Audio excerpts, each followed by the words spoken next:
Chris Ockenvold. Thank you, Mr. Chair. Thank you. I wish you could be my granddad. Thank you, Mr. Chair. And I rise to speak in this committee stage of the minimum wage, starting out wage amendment bill in the name of the inspirational Minister of Labour, the Honourable Simon Bridges. Indeed, indeed. We can all agree that it's important that young people are given opportunities to engage in training in their chosen industry, but it's also important that young people generally are given a go. It's the New Zealand way, for goodness sake. But employers, in respect to the earlier comments that we've heard, employers so far have indicated that they're not using the training minimum wage created under Labour, and Labour really need to consider why that might be the case. But we as a Parliament do need to address the serious issue of youth unemployment. We would be derelict in our duties if we didn't. This bill, through the creation of a wage for 16 to 19-year-olds entering the workforce, coming off a benefit, that is the biggest thing of all, or undertaking an industry training course, it will do a great deal towards giving people a go. I think, speaking for myself, I've never had to have a benefit that I can, in terms of unemployment benefit. I've lived, no, it's not skiting, it's... No, I said a trick is skiting, isn't that a benefit? I see what you mean. I thought you said I was skiting. But the reality, and Mr Goff will know, because while I'm sure he's not as old as I am, we have been through various stages of New Zealand life together at the same time. And certainly when I came to New Zealand as an immigrant, it was remarkably not easy to get a job, but there were plenty of jobs and plenty of opportunities. Plenty. And modern youth isn't quite in the same place. So we have to work harder.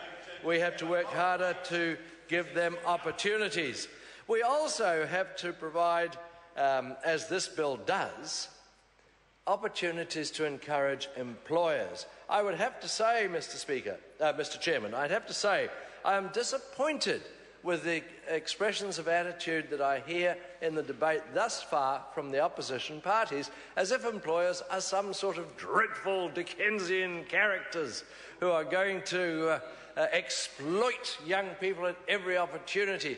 That hasn't been my experience in talking to employers.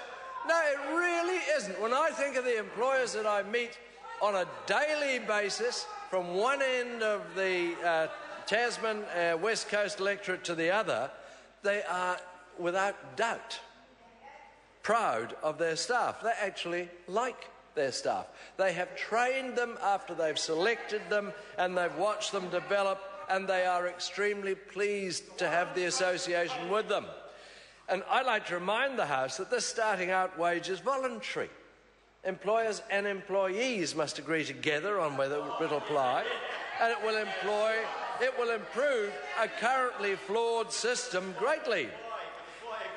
If we do agree, and I hope we can agree on some points, that youth unemployment levels are far too high, and that there is a need for young people to gain both opportunity, experience, and a reasonable financial compensation, then why is it that the opposition arguments seem to want to put young workers, fresh in vision and enthusiasm, but with briefer curriculum vitae, with less experience, with more potential risk to the employer? Why do they want to match them against the older employers whose experience and position are valuable and entrenched? Or do I see lurking in the mind of Andrew Little? Yes. Do I see lurking in his mind? Sorry, I was thinking the EPMU banner, which wants to protect the members of unions against the oncoming workforce that could threaten the jobs there. I can't see it. I can't see why Mr Goff says this is a displacement exercise to get rid of older and experienced workers and bring in young ones. Well, I don't see it. I can't imagine it happening to any great extent. There might be the odd but I mean the same apprehension was voiced by Labour when we introduced the when we introduced the... Andrew Little. Thank you, Mr Chairman. You know, Mr Chairman, the most disappointing thing about that